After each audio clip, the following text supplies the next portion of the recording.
The gentleman is recognized for 5 minutes. Mr. Speaker, I rise in strong support of H.R. 1366, the bipartisan bicameral Mining Regulatory Clarity Act, offered by my good friend from Nevada, Representative Amodei. The bill before us is simple. It restores long-standing interpretation of agency regulations governing hard rock mining policy on federal lands that were upended by the courts in May of 2022 in what is known as the Rosemont decision. At the time, the U.S. Court of Appeals for the Ninth Circuit issued a decision that upended decades of settled law when it affirmed a lower court's decision revoking an approved mine plan for the Rosemont copper mining project. The decision limited the ability of the Forest Service to approve necessary mining support facilities and activity known as ancillary uses, which are necessary to conduct mining operations. This decision from the Ninth Circuit puts virtually every new domestic mining project on federal lands in jeopardy. This decision from the Ninth Circuit puts us at odds with what we need to succeed in a 21st century economy, based on anticipated increases in demand for metals and minerals for everything from energy and infrastructure to manufacturing and national security needs. We require new domestic mining operations to provide essential mineral supply chains. During the previous administration, the Department of the Interior issued an opinion that provided a temporary fix known as the Rosemont fix. This provides a path forward for mining projects, but it can be reversed with the stroke of a pen.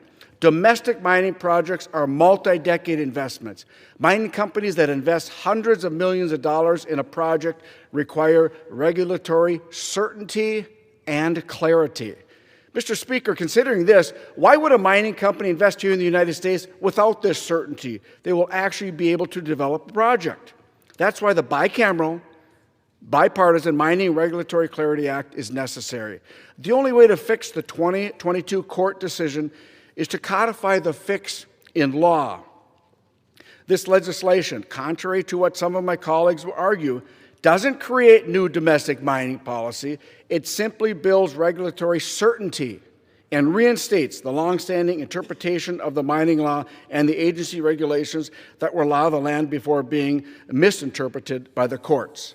Mr. Speaker, if we can't mine these minerals domestically, thanks in part to the Rosemont decision blocking new domestic mines, where do the opponents of this bipartisan bill expect needed minerals to come from? The only answer I can think of is from China. Continued lack of clarity resulting from the court's decision is not a benefit to the American people, but a benefit to the Chinese Communist Party. The answer is clear. You can either support domestic mining with the strictest environmental and labor standards here in the United States of America, or you can continue to export your environmental guilt and support importing minerals from countries that have zero environmental standards and utilize child and forced slave labor to mine these minerals. I urge my colleagues to support the bill. And when we talk about domestic mining, we are richly blessed, Mr. Speaker. The good Lord has blessed this country with the natural resources that we need for our everyday lives. I want the American industry, the American workers, the American communities to be able to mine these minerals that we are richly blessed with. I do not want another Biden administration supporting memorandums of understanding with third world countries to get these minerals and then import them to the United States so we can put them in our technology, our vehicles, our phones, our cell phones, our computers, our medical instrument that we manufacture. I would much rather mine these critical minerals here under our environmental and our labor standards. We can lead the world. And by the way, Mr. Speaker, we also need to process these here in the United States. And that's why our permitting reform is so important. This can be a win-win.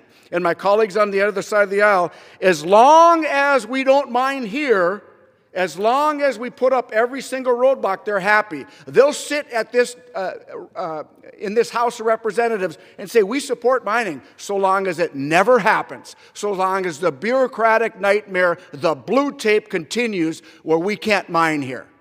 Enough is enough. The American people have seen enough. and we're going to mine not only in Minnesota, we're going to mine in North Dakota, South Dakota, Montana, Wyoming, Nevada, California, Arizona, Washington. We're going to mine in Pennsylvania. We're going to mine in Texas. We have to do it. I support this amendment. I yield back. The gentleman yields. The gentleman from Arkansas reserves. Mr. Speaker, I have no further requests for speakers. I'm prepared to close and reserve the balance of my time.